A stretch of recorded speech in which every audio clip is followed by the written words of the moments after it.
தமிழர் எழுச்சி பயணம் புயலா உருவாச்சே, பல வருஷம் கழிச்சு நினைச்ச கனவு நிஜமா நடந்தாச்சு. இனிமேல் திமுக காரர் நடத்துற மருத்துவமனைக்கு ஜாக்கிரதையா போங்க.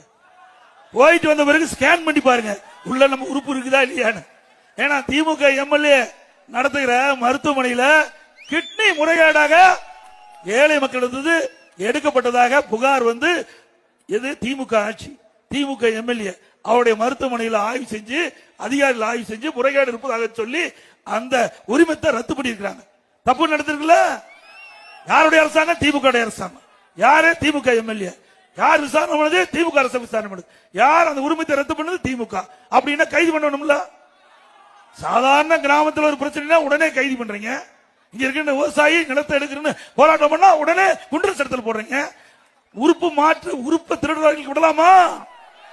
அது கண்டுபிடிச்சிட்டாங்க. கண்டுபிடிக்காத இருந்தாலும் பரவாயில்ல.